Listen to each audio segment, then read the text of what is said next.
Friends, welcome to your own channel civils तैयारी। आज की कॉम्प्रिहेंसिव न्यूज़ एनालिसिस में आप सबका स्वागत है। सीएनए शुरू करने से पहले डेली आंसर राइटिंग चैलेंज के क्वेश्चन को देखते हैं। आज एक ही क्वेश्चन है बट काफ़ी इंपॉर्टेंट क्वेश्चन है। क्वेश्चन है आपका, Sri Lankan mandate seems to follow global trend of populist nationalism and an inward looking foreign policy. However, the massive gains to SLPP threatens to undo the gains created by 19th Constitutional Amendment of Sri Lanka. Explain the geopolitics of Sri Lanka and its implication on India. तो guys, जब भी इस तरह का question आता है, देखिए यहाँ से यहाँ तक कई बार जब आप मेरे को क्वेश्चन आंसर भेजते हैं, आंसर्स लिख के भेजते हैं, तो मैं एक फ्रेंड जो नोटिस कर रही हूँ वो ये है कि आप जो शुरू में लिखा होता है आप उसको एक्सप्लेन करने लगते हैं। क्वेश्चन यहाँ से बिगिन हो रहा है आपका कि जियो पॉलिटिक्स बताइए श्रीलंका की और उसका इम्प्लीकेशंस बताइए इंडिया के ऊपर। तो यही आपको जो है आंसर करना है। हिंदी में देखिए तो आर्टिकल का क्वेश्चन कहता है कि श्रीलंका का जो जनादेश है वो लोक लुभावन है और ये राष्ट्रवाद की वैश्विक प्रवृत्ति और भीतर देखने वाली विदेश नीति का अनुसरण करता है। हालांकि एसएलपीपी को भारी लाभ 19वें संवैधानिक संशोधन द्वारा किए गए लाभ को कम कर सकता है। श्रीलंका की भू राजनीति और भारत पर इसके प्रभाव के बारे में बताएं। तो आज हम अच्छे से ये देखेंगे और बाकी आर्टिकल्स का भी डिस्कशन करेंगे अपने सीएनए में। तो चलिए शुरू करते हैं। सो गाइज, आज का जो हमारा क्वेश्चन है वो हमें सॉल्व करना है इस वाले आर्टिकल से, इंटरप्रेटिंग द श्रीलंकन मैंडेट। तो एक अच्छा आर्टिकल है ये, जहाँ पर हम श्रीलंका के मैंडेट की बात करेंगे, फिर श्रीलंका के जियो पॉलिटिक्स सिचुएशन देखेंगे और उसका इंडिया के ऊपर क्या इम्पैक्ट पड़ेगा ये भी हम जो है इसमें आज एनालिसिस करेंगे। हालांकि इम्पैक्ट ऑन इंडिया इस आर्टिकल में नहीं दिया हुआ है, उसको मैं एडिशनली आपको बताऊंगी, क्योंकि कोई भी अगर हमें आर्टिकल पढ़ना है तो वो इंडियन पॉइंट ऑफ व्यू से हमें पढ़ना है कि इंडिया में क्या बेनिफिट या क्या लॉस होने वाला है। अब हम बात करते हैं श्रीलंकन मैंडेट की। सबसे पहले तो श्रीलंका में जो इलेक्शंस हुए हैं, जिसका रिजल्ट जो वेडनेसडे को इलेक्शन आपके ख़त्म हुए थे और रिजल्ट अभी कल घोषित हुआ था, उसका थर्सडे को घोषित हुआ है। वहाँ पे एक जो है लैंडस्लाइड विक्ट्री मिली है गोटबाया राजपक्षे को और महिंदा राजपक्षे को। 2/3 ऑफ द मेजॉरिटी उन्होंने जो है ऑलमोस्ट विन की है। 145 सीट्स उन्होंने जीती हैं आपके जो है पार्लियामेंट में, जो भी वहाँ का पार्लियामेंट है उसमें। और जो ऑपोजिशन है उसको बहुत कम जो है इलेक्टोरल मैंडेट मिला है। जो मेजर ऑपोजिशन पार्टी थी आपकी यूएनपी, उसको केवल 1 सीट मिली है। इवन जो पिछले प्रेसिडेंट थे रानिल विक्रमसिंघे, वो अपनी सीट को नहीं बचा पाए थे। सबसे पुरानी पार्टी थी यूएनपी और वो जो है कहीं ना कहीं जयवर्धने जी के द्वारा लीड की गई थी और ये पार्टी को बहुत बुरी जो है इलेक्टोरल डिफीट को फेस करना पड़ा। एसएलपीपी पार्टी है आपकी महिंदा राजपक्षे की और गोटबाया राजपक्षे की, इसको 145 सीट्स मिली out of 225 member parliament. Almost 5 seats और इनको जो है इनके कोalition गवर्नमेंट अगर फॉर्म होती है, इनकी जो सपोर्टिंग पार्टीज़ हैं वो 5 सीट आसानी से इनको दे देंगी और ये 150 का जो मार्क है वो क्रॉस कर पाएंगे कंफर्टेबली, जिससे कि इनको जो एक 2/3 मेजॉरिटी जो है ये होल्ड कर पाएंगे। 2/3 मेजॉरिटी आपको मालूम है काफ़ी इंपॉर्टेंट होती है कॉन्स्टिट्यूशनल अमेंडमेंट के लिए। तो ये जो पार्टी है कंफर्टेबली ये जो है आसानी से पार्लियामेंट में रह करके कॉन्स्टिट्यूशनल चेंजेस या अमेंडमेंट्स ला सकती है। एसएलपीपी की जो कंफर्टेबल विन थी ये एक्सपेक्टेड नहीं थी, ऐसा नहीं है कि अनएक्सपेक्टेड थी। काफ़ी लोग काफ़ी टाइम से रुझान आ रहा था, क्योंकि प्रेसिडेंशियल इलेक्शन में भी गोटबाया राजपक्षे को एक बड़े लैंडस्लाइड विक्ट्री हासिल हुई थी, बट इतनी ज़्यादा जो है सीट्स मिल जाएंगी ये एक्सपेक्टेड नहीं था। कुछ रीजंस रहे हैं इस पर्टिकुलर मैंडेट के लिए। 2 जो है हमें ट्रेंड देखने को मिलते हैं। पहला ट्रेंड ये था कि जो वोटर टर्नआउट था वो काफ़ी कम रहा, केवल 71 वोटर टर्नआउट था इस बार, 71%, जबकि नॉर्मली जो श्रीलंका के इलेक्शंस होते हैं तो 90% तक की वोटर टर्नआउट वहाँ रहती है। तो एक रीज़न ये माना जा रहा है कि यूएनपी के जो वोटर बेस था वो वोटिंग करने नहीं आया, जिस वजह से जो एक विक्ट्री मिली एसएलपीपी को, बहुत ज़्यादा अनएक्सपेक्टेड विक्ट्री या लैंडस्लाइड विक्ट्री अचीव हुई है। दूसरा जो ट्रेंड है वो ये है कि माइनॉरिटी रिप्रेजेंटेशन काफ़ी कम रहा। मतलब आपकी तमिल 2 माइनॉरिटीज़ वहाँ पे श्रीलंका में ज़्यादातर हैं। एक तो तमिल माइनॉरिटी है, दूसरी आपकी मुस्लिम माइनॉरिटी है। दोनों का ही जो एक रिप्रेजेंटेशन है काफ़ी कम रहा, स्पेशली इनकी अपनी जो पार्टीज़ हैं उनके तहत। तो तमिल की जो सबसे पुरानी पार्टी है तमिल इलानकाई तमिल अरासू कार्डची, मतलब ITAK पार्टी, ये सबसे ज़्यादा ये मेन जो है तमिल पार्टी है और सबसे वोकल पार्टी है। पिछले बार इसको 16 सीट मिली थी पार्लियामेंट में, इस बार केवल 10 सीट्स इनको मिली हैं। ईस्टर्न एरियाज़ में इन्होंने जो है काफ़ी 6 सीट्स जो गंवाई हैं वो सिक्योर की गई हैं छोटी छोटी तमिल पार्टीज़ के द्वारा, जो कि एसएलपीपी के साथ अलाइंड हैं। तो कहीं ना कहीं ये देखने को मिल रहा है कि तमिल वोटर भी अलाइन कर रहा है एसएलपीपी के साथ, मतलब कि वो सिन्हालीज वोटर्स के साथ अलाइन करता हुआ नज़र आ रहा है सिक्योरिटी के इश्यूज़ पर।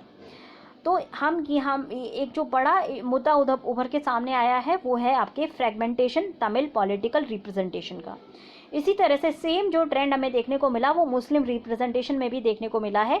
मुस्लिम रिप्रेजेंटेशन की अगर बात करें तो मुस्लिम पार्टीज़ को केवल 2 सीट्स मिली हैं, जो कि उन कॉन्स्टिट्यूएंसीज से मिली है जहां पर उनके खिलाफ किसी और ने लड़ाई की ही नहीं, मतलब एसएलपीपी इनके अगेंस्ट खड़ी नहीं हुई थी, केवल उन सीट्स पर इनको जो है विक्ट्री प्रदान हुई है, बाकी कोई भी पार्टी इनके अगेंस्ट खड़ी नहीं हुई। तो ये दो सीट्स हैं ये अनकंटेस्टेड सीट्स हैं जहाँ पर इनकी विक्ट्री हुई है। बाकी अगर हम बात करें तो कुछ माइनॉरिटी एमपीज़ हो सकते हैं एसजेबी पार्टी के। एसजेबी पार्टी आपकी सेकंड लार्जेस्ट पार्टी उभर के सामने आई है, जिसको 54 सीट्स मिली है श्रीलंकन पार्लियामेंट में। अब जो 2 नई पार्टीज़ हैं, एसएलपीपी जो कि गोटबाया राजपक्षे जी की पार्टी है, और एसजेबी जो आपकी एक यूएनपी से जो ब्रेकअप करके पार्टी बनी थी, ये जो 2 पार्टीज़ हैं ये दोनों नई पार्टीज़ हैं और इन दोनों को जो एक बड़ा इलेक्टोरल मैंडेट प्रदान हुआ है इस बार। 4 फैक्टर हमको देखने को मिले हैं जहां पर हम शिफ्ट देख सकते हैं श्रीलंकन वोटर्स का। सबसे पहला फैक्टर ये है कि जो आपकी गुड गवर्नेंस का जो मॉडल एक प्रपोंड किया गया था विक्रमसिंघे के द्वारा और श्री सेना के द्वारा, जिसको जो है इलेक्टोरल विक्ट्री भी मिली थी 2015 के प्रेसिडेंशियल इलेक्शंस में, वो कहीं ना कहीं इस बार फेल होता हुआ नज़र आया है। तो जो पिछला प्रेसिडेंशियल इलेक्शन था वहाँ पे गुड गवर्नेंस का मॉडल का प्रॉमिस किया गया था, जहाँ पर कहा गया था कि डेमोक्रेटिक रिवाइवल करेंगे, पीस और रिकन्सिलिएशन को प्रमोट करेंगे, करप्शन फ्री गवर्नेंस को फॉर्म करेंगे और एक्सेसिव कंसंट्रेशन ऑफ पावर को जो है कम करेंगे। ये सारी चीज़ें जो है इलेक्टोरेट ने सोचा था कि ये सब चीज़ें मिल जाएंगी, बट ऐसा कुछ हुआ नहीं और बहुत ज़्यादा करप्शन के चार्जेस खड़े हुए थे विक्रमसिंघे श्री सेना के रजीम के ऊपर। इसके बाद जो है रूलिंग कोalition में काफ़ी ज़्यादा झगड़े होते रहते थे, प्रेसिडेंट और प्राइम मिनिस्टर के बीच में पावर स्ट्रगल रहता था, जिससे कि एडमिनिस्ट्रेटिव और नेशनल सिक्योरिटी अपैरेटस में काफ़ी ज़्यादा जो है प्रॉब्लम्स क्रिएट हुई थी।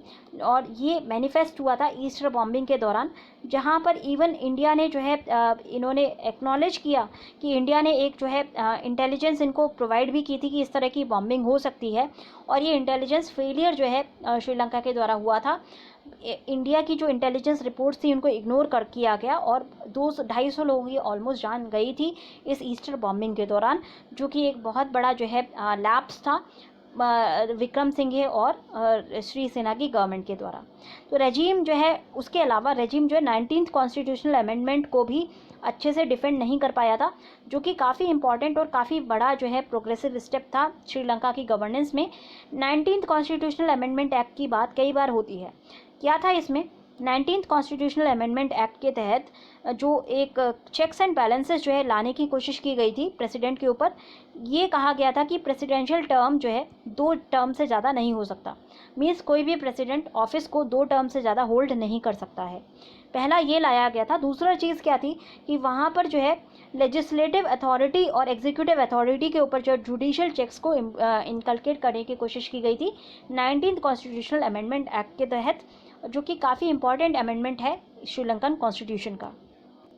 ये जो फेलियर्स थे श्री सेना की और विक्रमसिंघे की गवर्नमेंट के, इससे जो है एसएलपीपी को काफ़ी बड़ा एक इलेक्टोरल स्लोगन मिला था और इसके जो है फार रीचिंग पॉलिटिकल कॉन्सिक्वेंसेस होंगे।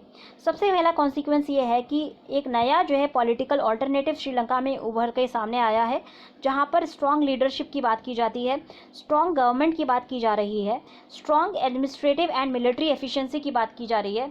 जब हम 19th अमेंडमेंट की बात करें जहां पर कंसंट्रेशन ऑफ पावर के अगेंस्ट ये अमेंडमेंट बनाया गया है, जबकि अब जो गवर्नमेंट आई है ये काफ़ी कंसंट्रेट करती है पावर को एक पर्सन के हाथ में।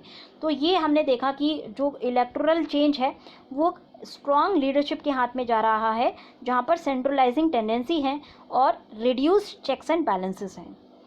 अब ये जो लैंडस्लाइड विक्ट्री रही SLPP की, ये नवंबर के प्रेसिडेंशियल इलेक्शन के वक्त भी थी, और कहीं ऐसा महसूस हो रहा है कि शायद वोटर्स जो है UNP को पनिश करना चाह रहे थे उनकी जो है लापरवाही की वजह से, जिस वजह से उन्होंने उनके पॉलिटिकल ओपोनेंट को ज़्यादा चांसेस दिए हैं और उनको ज़्यादा वोट से विजयी बनाया है। दो रीज़न्स और भी हैं जिसने SLPP की तरफ जो है वोटर को अट्रैक्ट किया है।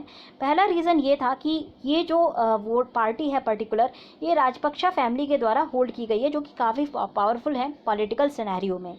इनकी आइडियोलॉजी और रिफॉर्म एजेंडा जो है पॉपुलिस्ट डायमेंशन का होता है।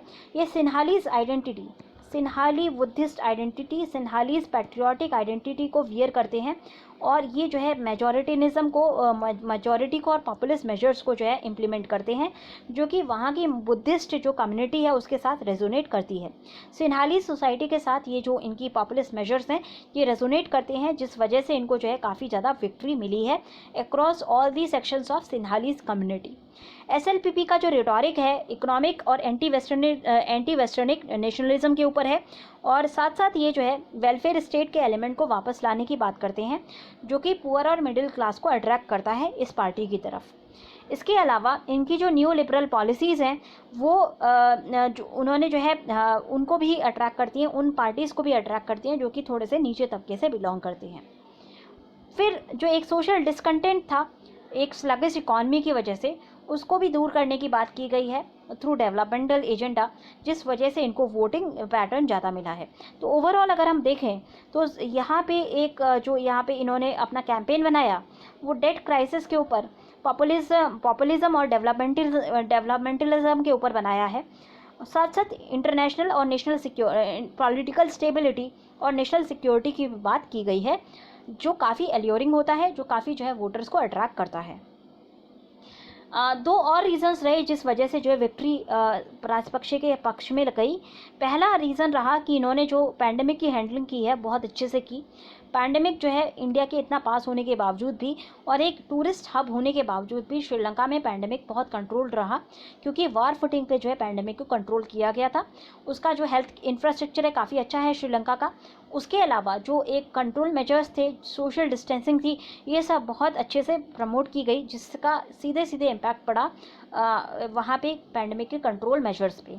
तो इससे जो है एक काफ़ी वोटर का जो कॉन्फिडेंस है वो इंक्रीज़ हुआ है इस राजपक्षा की गवर्नमेंट में। दूसरा जो इन्होंने काम किया था वो प्रेसिडेंट बनने के बाद इन्होंने तुरंत जो है ड्रग लॉर्ड्स से के खिलाफ जो है जंग छेड़ दी थी, और ड्रग के जो लॉर्ड से जिन्होंने एक बहुत पकड़ बनाई हुई थी नॉर्थ के और ईस्टर्न एरियाज़ में, उनको पूरी तरह से तबाह करने की काम किया है। ड्रग माफिया था उसको बिल्कुल डिसमेंटल किया है राजपक्षा की गवर्नमेंट ने। इस वजह से भी इनको जो है इलेक्टोरल विक्ट्री मिली है। ओवरऑल अगर देखा जाए तो श्रीलंका जो है ग्लोबल ट्रेंड को फॉलो कर रहा है, जहाँ पर पॉपुलिस्ट पॉलिटिक्स फॉलो की जाती है, लॉ एंड ऑर्डर को रोमांटिसाइज किया जाता है, और एक सेंस ऑफ सिक्योरिटी जो है लॉ एंड ऑर्डर के थ्रू इनकलकेट की जाती है, जो बहुत सारी कंट्रीज़ के द्वारा की जा रही है। फॉर एग्जांपल आपने देखा कि स्ट्रॉन्ग लीडर की ये जो है एक ग्लोबल ट्रेंड है, स्ट्रॉन्ग लीडर का एक ग्लोबल ट्रेंड हमें बाकी कंट्रीज़ में भी देखने को मिल रहा है। जैसे ट्रंप का बात करें, फिर अगर हम बात करें इवन प्राइम मिनिस्टर मोदी की बात करें, ये भी एक स्ट्रॉन्ग लीडर के रूप में इमर्ज हुए हैं।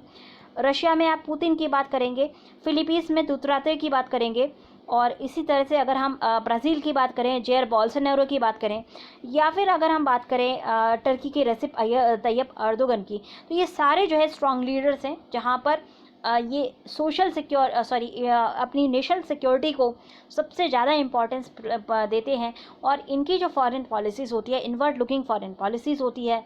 श्रीलंका भी अब उसी राह पर चलता हुआ नज़र आ रहा है। अब इसका इम्पैक्ट जो है क्या पड़ेगा इंडिया के ऊपर, तो इम्पैक्ट देखते हैं इंडिया के ऊपर क्या पड़ सकता है। सबसे पहली चीज़, हम अगर राजपक्षे का पिछला अगर हम देखें तो राजपक्षे जो है काफ़ी एक प्रो चाइनीज़ हैं, और इससे जो है रणनील विक्रमसिंघे की जो गवर्नमेंट थी ये प्रो इंडियन थी। अब ये राजपक्षे की गवर्नमेंट ऑब्वियसली ना केवल प्रो चाइनीज़ है बल्कि अगेंस्ट विक्रम सिंघे है। तो जो भी विक्रम सिंघे ने काम किया था उसके ऑपोजिट में राजपक्षे की गवर्नमेंट जाती है। ये थोड़ी सी प्रो चाइनीज़ गवर्नमेंट है और इसको इतना स्ट्रॉन्ग मैंडेट मिला है, तो इससे कहीं ना कहीं चाइना जो है श्रीलंका जो है स्फीयर ऑफ चाइना के इन्फ्लुएंस के अंदर आता हुआ नज़र आ रहा है। तो ये हमारी एक जियोपॉलिटिकल डायमेंशन को, स्ट्रिंग ऑफ पर्ल्स थ्योरी को जो है स्ट्रेंथन करता है और इंडिया को घेरने में चाइना की मदद कर सकता है। दूसरा जो इसका जियोपॉलिटिकल सिग्निफिकेंस है वो ये है कि तमिल जो पार्टीज़ हैं वो कुछ तमिल पार्टीज़ जो है श्रीलंका की जो अभी SLPP है उसके साथ अलाइन की हैं। इससे जो है तमिल का जो एक तमिल के साथ इन्होंने बात भी की थी राजपक्षे ने, गोडबाया राजपक्षे ने, और महिंदा राजपक्षे ने एक जो है डायलॉग में बात भी की थी हिंदू के साथ, जहाँ पर उन्होंने जो है फ्री ट्रेड की बात की थी इंडिया के सदर्न स्टेट्स के साथ। अगर श्रीलंका जो है प्रो इंडिया टिल्ट करने की कोशिश करे तो यहाँ पर हमारा जो है सदर्न इंडिया और श्रीलंका के बीच में फ्री ट्रेड की जोन डेवलप की जा सकती है। तो ये दो हमारे सामने जो गैम्बल है, अगर वो चाइना की तरफ जाता है तो वो टोटली इंडिया के अगेंस्ट होगा, बट अगर इंडिया के साथ अलाइन करने की कोशिश करे तो हमारा जो एक ट्रेड एंड इन्वेस्टमेंट है वो श्रीलंका में इम्प्रूव हो सकता है। तो ये हमारे लिए एक ओपन बात होगी, ओपन हमारे सामने फॉरेन पॉलिसी रहेगी। आप देख करके पता चलेगा कि श्रीलंका किस तरफ टिल्ट होता है, जिसका सीधे सीधे या तो इंडिया के फेवर में या इंडिया के अगेंस्ट में जाकर के जियोपॉलिटिकल सिग्निफिकेंस इमर्ज होगा। तो आज तो ये हमारे जो है डिस्कशन में आज के में ये इम्पॉर्टेंट था। बाकी जो लास्ट पैराग्राफ है इतना ज़्यादा इम्पॉर्टेंट नहीं है। हम समझते हैं कि इकोनॉमिक जो भी इनकी पॉलिसीज़ होंगी काफ़ी सोच समझ के आएंगी, और चाइना काफ़ी डेट पॉलिसी को डेट ट्रैपिंग करता है। इस वक्त हर कंट्री को जो है पैसे की ज़रूरत है, तो हो सकता है कि चाइना की तरफ जो है टिल्ट हो जाए श्रीलंका। ये अभी हमको वेट एंड वॉच करना पड़ेगा, बट अब श्रीलंका दोबारा एक कंटेंशियस जोन में आ गया है, जिसको काफ़ी जो है इम्पॉर्टेंटली हमें इंटरनेशनल पॉलिसी के तहत बहुत इंपॉर्टेंट तरीके से इसको हमें देखना होगा। नेक्स्ट आर्टिकल जो हमारा है कंसोलिडेटिंग कंट्रोल, ये पिछले आर्टिकल के जैसे ही है। इस आर्टिकल मतलब यहाँ पे भी श्रीलंका की बात की गई है, और श्रीलंका में हमने देखा कि राजपक्षा जो ब्रदर्स हैं महिंदा राजपक्षे और गोटबाया राजपक्षे, इनकी पार्टी SLPP पार्टी को जो है एक भारी मैंडेट मिला है, 2/3 का ऑलमोस्ट मेजॉरिटी ये होल्ड करेंगे श्रीलंकन पार्लियामेंट में। विक्ट्री जो है एक्सपेक्टेड थी, बट इतनी अच्छे से विक्ट्री आएगी वो इतनी उम्मीद नहीं थी। SLPP की पार्टी जो है 4 साल पहले फॉर्म की गई थी महिंदा राजपक्षे जी के द्वारा। उसने 145 सीट्स को जीता है और 225 की अपनी मतलब हाउस की स्ट्रेंथ से, और इसके साथ साथ जो एलाइज हैं उनकी 5 सीट्स ऑलमोस्ट आसानी से आ जाएंगी। तो ये 2/3 मेजॉरिटी का मार्क जो है आसानी से रीच कर पाएंगे। ये अब 2/3 की जो मेजॉरिटी होती है काफ़ी इंपॉर्टेंट होती है, क्योंकि जो भी कॉन्स्टिट्यूशनल अमेंडमेंट आपको करने हैं वो 2/3 मेजॉरिटी के बाद ही आप कर सकते हैं। तो पार्टी के पास एक तरह से जो पावर रहेगी, नंबर्स रहेंगे कॉन्स्टिट्यूशन को अमेंड करने के लिए, और जो इस वजह से जो सबसे पहले जो अमेंडमेंट किया जा सकता है वो 19th अमेंडमेंट जो था श्रीलंका का, जहाँ पे जो है प्रेसिडेंट की पावर को कर्ब करने की कोशिश की गई थी और चेक्स एंड बैलेंसेस लगाए गए थे एग्जीक्यूटिव और लेजिस्लेचर के ऊपर।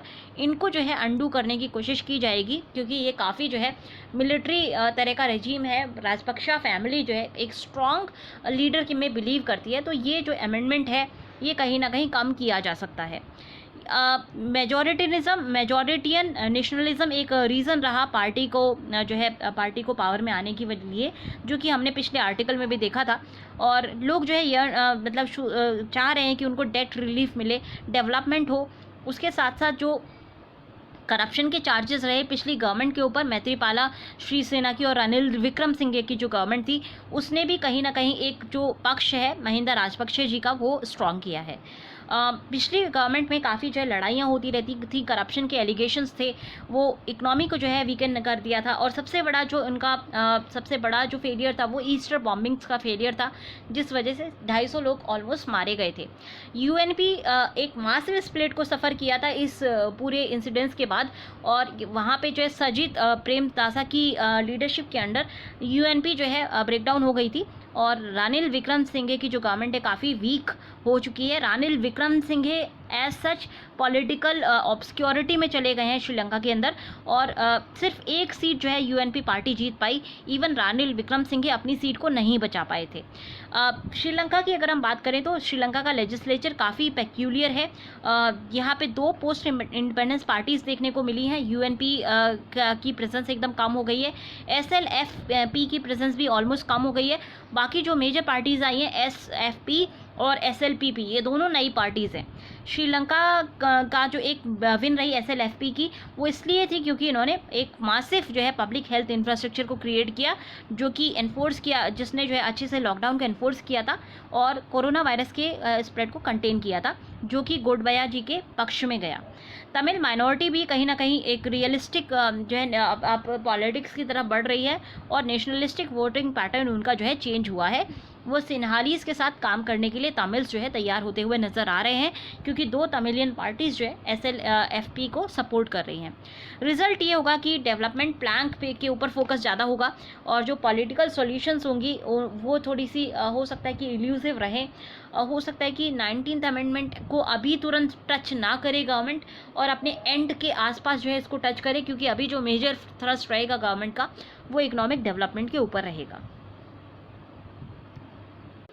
सो गाइस, नेक्स्ट आर्टिकल हमें देखना है campaign in Kerala to subvert an alternative path. तो हमें ये देखना है कि ये आर्टिकल जो है काफ़ी पॉलिटिकल आर्टिकल है, और ये जिसने लिखा है वो पॉलिटिशियन है, और ये आपके जो CPI-M से बिलोंग करते हैं, तो काफ़ी मार्क्सिस्ट आर्टिकल आपको देखने को मिलेगा। आर्टिकल हमें पूरा नहीं पढ़ना है, आप देखिए आपकी पॉलिटिकल आइडियोलॉजी क्या है। अल्टीमेटली आप जो है एक सिविल सर्विसेज एग्ज़ाम के लिए बैठ रहे हैं, और आपसे जो एक्सपेक्ट किया जाएगा कि आप जो है पॉलिटिकल न्यूट्रलिटी दिखाएं।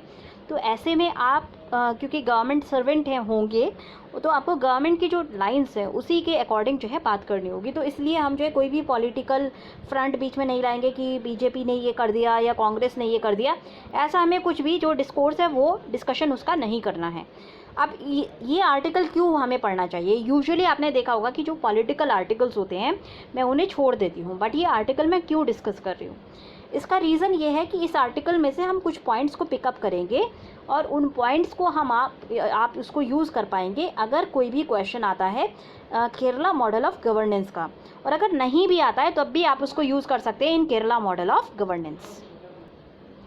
देखिए, सबसे पहला जो आपको देखना है वो ये है कि केरला को अभी रिसेंट टाइम्स में बहुत सारे चैलेंजेस को झेलना पड़ा है। फॉर एग्जांपल, आपका जो नेचुरल क्राइसिस था, जैसे कि साइक्लोन ओक्ची 2017 में आया था, उसके बाद हमने जो है 2 लगातार ईयर्स 2018 में और 2019 में एक्सट्रीम रेनफॉल इवेंट्स देखे थे।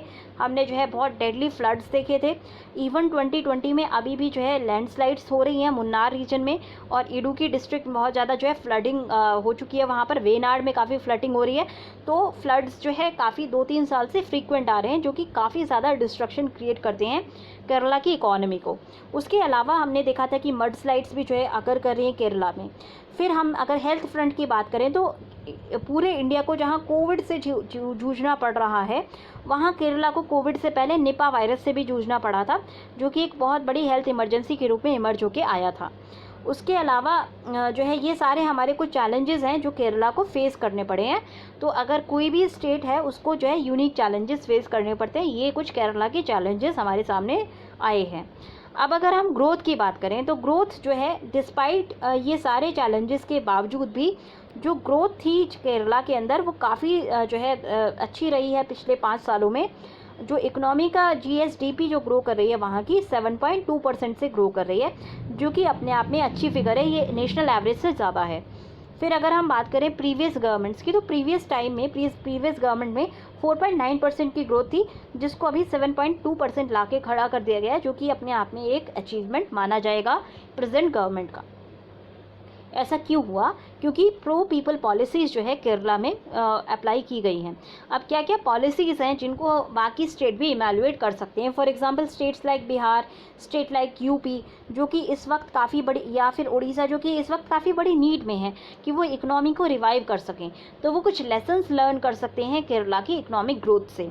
सबसे पहली चीज़ जो गवर्नमेंट ने पुश करी थी वो आपके 5 इंपॉर्टेंट सेक्टर हैं जहां पर केरला की गवर्नमेंट ने इन्वेस्टमेंट वह बहुत हैवीली किया है।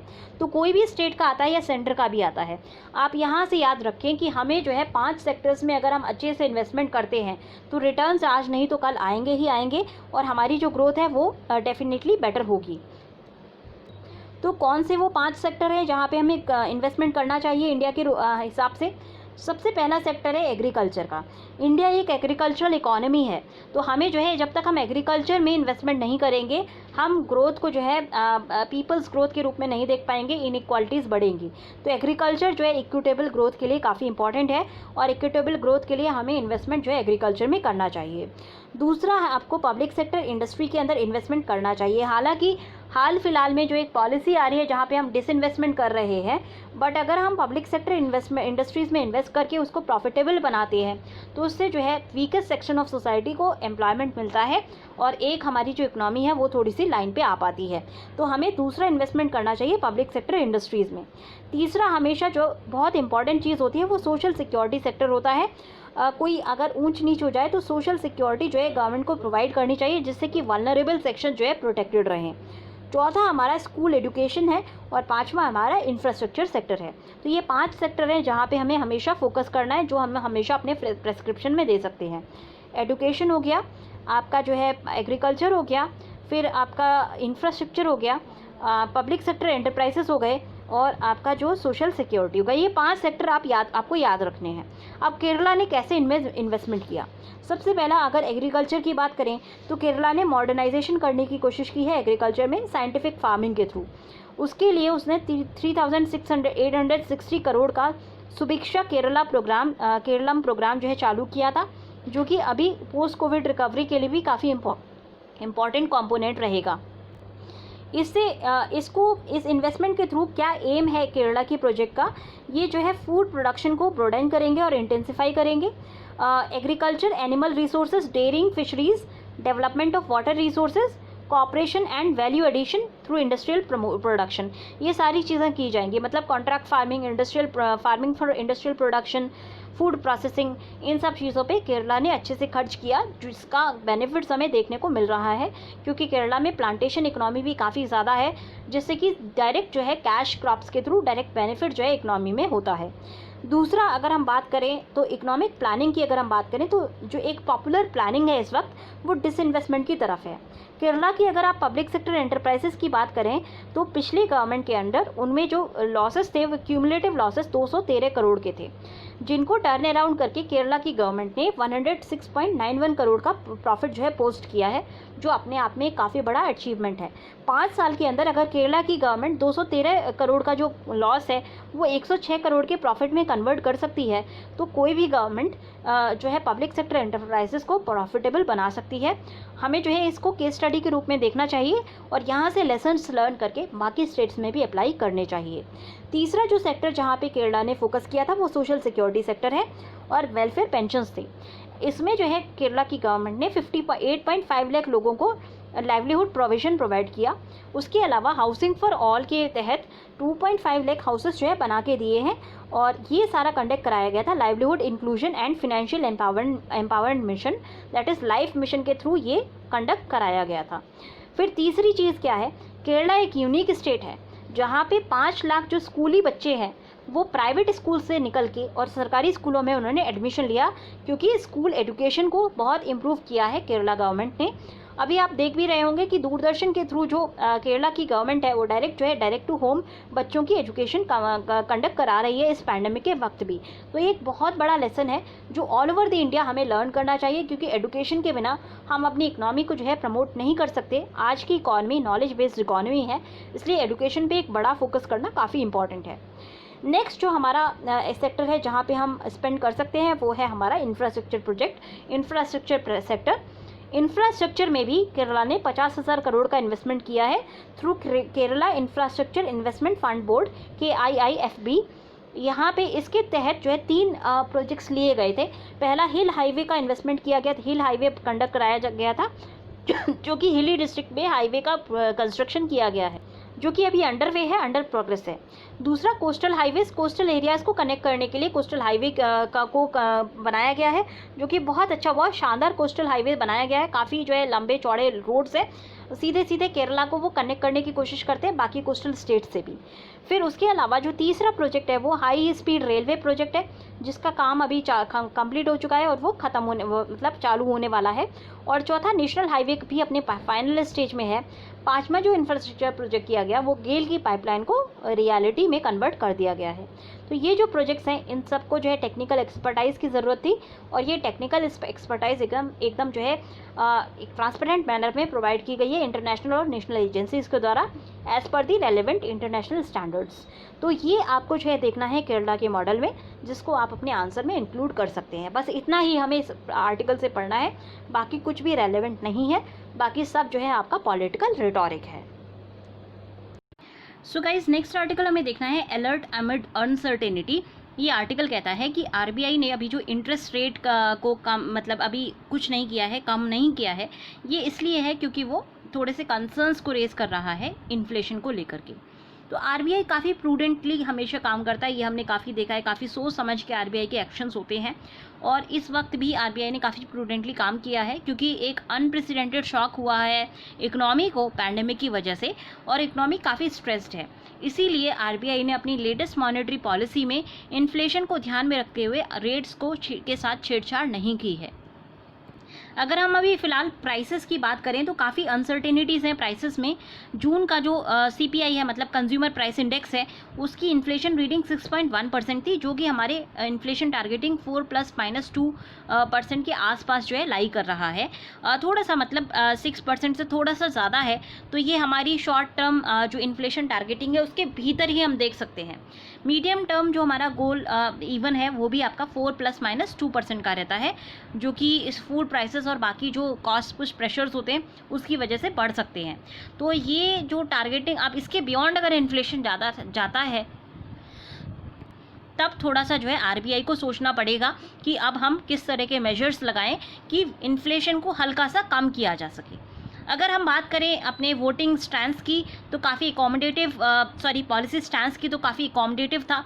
गवर्नर शक्तिकांत दास जी ने एम्फसाइज़ किया है कि आरबीआई जो है ड्यूरेबल रिडक्शन करना चाहता है इन्फ्लेशन पर हालांकि जो एक ग्रोथ है उसको भी हर्ट नहीं करना चाहता। रिवाइवल के ऊपर पूरा आरबीआई फोकस्ड है। हाउस होल्ड एक्सपेक्टेशन का जो सर्वे हुआ था अभी लेटेस्ट, वो ये दिखाता है कि कंज्यूमर का जो कॉन्फिडेंस है मार्केट में काफ़ी कम है, और कंज्यूमर डिमांड जो है अभी जल्दी बढ़ने वाली नहीं है। तो इस वजह से जो इकोनॉमी का जो आउटलुक दिखाई देता है काफ़ी वरीसम है। प्रोग्नोसिस मतलब कि एक जो देखने में जो सिम्टम्स हैं इकोनॉमी के वो काफ़ी चिंताजनक हैं। आरबीआई एक्सपेक्ट कर रहा था कि रूरल इकोनॉमी का जो एक रोबस्ट रिकवरी है वो एग्रीकल्चर रोबस्ट रिकवरी होगी, क्योंकि एग्रीकल्चर ने काफ़ी अच्छे से इस बार जो है स्ट्रेंथ दिखाई थी। और जो कंज्यूमर सेंटिमेंट है इवन रूरल इकोनॉमी में वो ख़राब हो रहे हैं, डिटीरियोरेट हो रहे हैं। तो इस वजह से जो एक ब्रॉड बेस्ड रिवाइवल होगा डोमेस्टिक डिमांड का वो होता हुआ नहीं दिखाई दे रहा है। उसके अलावा अगर आप एक्सटर्नल डिमांड की बात करें, देखिए अगर इकोनॉमी को आपको बढ़ाना है तो C+I+G+X-M हम बोलते हैं। तो यहाँ पे देखिए गवर्नमेंट की जो कैपेसिटी होती है परचेज़ की वो लिमिटेड होती है। इन्वेस्टमेंट अभी आ नहीं रहे ऑब्वियसली, क्योंकि इकोनॉमिक आउटलुक काफ़ी वीक है। अभी कंज्यूमर जो है सबसे बड़ा, एक कंज्यूमर डिमांड जो होती है वो सबसे बड़ा ड्राइवर होता है इकोनॉमी को आगे बढ़ाने में। ऐसे में कंज्यूमर डिमांड काफ़ी वीकेंड है, जिस वजह से इकोनॉमी जो है स्लम्प की तरफ जाती हुई नजर आ रही है। एक ही कंज्यूमर सेंटीमेंट सेक्टर होता है, दूसरा एक्सटर्नल सेक्टर X-M। तो इवन हमारा जो एक्सटर्नल सेक्टर है वो अच्छे से परफॉर्म नहीं कर रहा, क्योंकि ग्लोबल डिमांड काफ़ी डिप्रेस्ड है। ग्लोबल डिमांड काफ़ी जो है घट रही है, कॉन्ट्रैक्ट कर रही है, बिकॉज जो आउटलुक ग्लोबली हैं वो भी काफ़ी ज़्यादा ख़राब हैं। मैक्रो इकोनॉमिक इंडिकेटर्स काफ़ी चैलेंजिंग हो जाते हैं। ऐसे में सेंट्रल बैंक का जो फोकस है वो ये है कि आप किसी तरह से इन्वेस्टमेंट को बढ़ाया जाए, और इन्वेस्टमेंट बढ़ाने के लिए, इन्वेस्टमेंट को सही करने के लिए क्रेडिट फ्लो जो है प्रॉपर होना चाहिए, लिक्विडिटी और इसलिए जो फिनेंशियल आपका सेक्टर है वो अच्छे से परफॉर्म करना चाहिए। तो इसीलिए आरबीआई का फोकस है कि एडिक्वेट लिक्विडिटी रहे, लेंडर्स आसानी से जो है अपना मनी रिकवर कर सके, इवन सीवियरली स्ट्रेस बोरोवर्स से। तो बोरोवर्स को जो है एक छूट दी जा रही है कि वो अपने रिस्ट्रक्चर कर पाएँ, लोन्स को रिजोल्यूशन कर पाएँ, और गोल्ड लोन्स का जो प्रपोजल है वो एनहांस किया गया है आरबीआई के द्वारा, जिससे कि पैंडेमिक का जो डिवास्टेशन है वो मिनिमल हो हमारे फिनेंशियल मार्केट पर, क्योंकि फिनेंशियल मार्केट की अगर इनस्टेबिलिटी होगी तो इकोनॉमी पूरी तरह से डिस्टेबलाइज हो सकती है। तो आज के डिस्कशन में इतना ही। अगर आपको पसंद आया हो तो लाइक करना ना भूलें। Thanks a lot and have a good day.